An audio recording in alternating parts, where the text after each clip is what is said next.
Assalamualaikum warahmatullahi wabarakatuh. Anak-anak sekalian, alhamdulillah kita bertemu kembali di pelajaran bimbingan konseling. Pertemuan kita kali ini masih membahas satu tema, yaitu tentang membuat dream book. Kita sampai di pertemuan yang kedua. Kalau kemarin kita di pertemuan yang pertama sampai di halaman yang keempat. Sekarang kita akan melanjutkan untuk halaman yang kelima. Nah, di halaman yang kelima ini nanti kalian menuliskan upaya apa saja yang akan kamu lakukan agar kebiasaan positif atau potensi yang kamu miliki bisa berkembang dengan optimal. Di halaman sebelumnya kalian sudah menuliskan apa saja sih kebiasaan positif atau potensi yang kalian miliki. Sekarang di halaman kelima ini silakan kalian tuliskan upaya apa saja yang akan kamu lakukan. Contohnya, ya. Yang pertama misalnya saya akan belajar dengan sungguh-sungguh. Kemudian contoh yang berikutnya, misalnya saya akan mengikuti kursus atau les untuk meningkatkan bakat yang kalian miliki. Kemudian misalnya contoh yang ketiga, saya akan bergabung dengan kelompok atau komunitas yang sesuai dengan hobi yang saya miliki. Oke, ini di halaman yang kelima ya. Ketika halaman kelima sudah selesai, sekarang kita lanjutkan untuk halaman yang keenam. Nah, di halaman yang keenam ini nanti kalian tuliskan upaya apa saja yang akan kamu lakukan untuk meminimalisir kekurangan atau kebiasaan negatif yang kamu miliki. Contohnya, yang pertama misalnya saya akan bergaul dengan teman-teman yang baik. Dengan teman-teman yang baik ini bisa membantu kalian untuk meminimalisir kebiasaan-kebiasaan negatif sehingga teman-teman kalian bisa mengingatkanmu untuk tidak melakukan kebiasaan negatif. Kemudian yang kedua misalnya saya akan belajar menahan diri dan mengendalikan emosi. Ini untuk mengurangi atau meminimalisir kebiasaan negatif. Kemudian misalnya contoh yang ketiga, saya akan belajar dari kesalahan dan tidak mengulanginya lagi. Jadi dari kesalahan yang sudah mungkin pernah kalian lakukan, itu bisa diambil satu pelajaran agar kesalahan tersebut tidak diulangi lagi. Nah, di halaman yang ketujuh ini nanti kalian tuliskan prestasi yang pernah kalian capai. Jadi prestasi sekecil apapun itu silahkan ditulis ya di halaman yang ketujuh. Nah, seperti misalnya di halaman yang ketujuh ini kamu tuliskan contohnya di TKB kalian itu sudah bisa membaca Al-Quran. Itu adalah sebuah prestasi ya, karena masih banyak teman-teman kita yang ternyata sudah duduk di di bangku SMP ternyata belum bisa membaca Al-Quran. Nah, sementara kamu waktu TKB itu sudah lancar membaca Al-Quran. Kemudian contoh prestasi yang berikutnya, misalnya di kelas 1 SD kalian menjadi juara 1 lomba balap karung tingkat RT.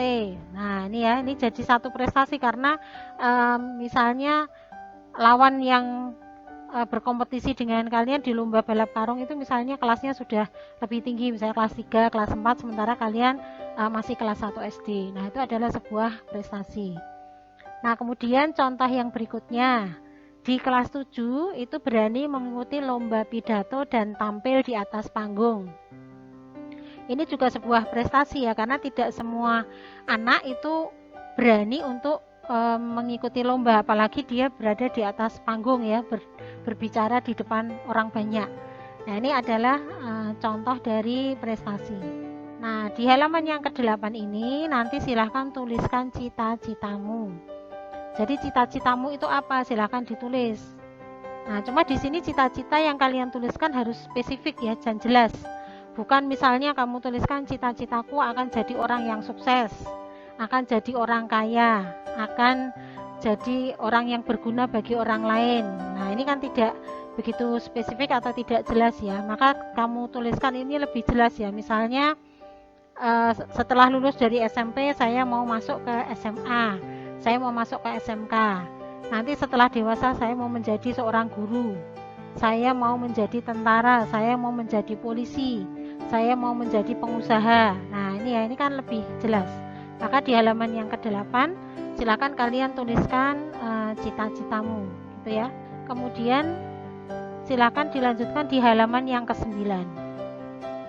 Nah, di halaman yang ke-9 ini silakan kalian tuliskan bagaimana cara yang akan kamu lakukan untuk menggapai cita-cita tersebut.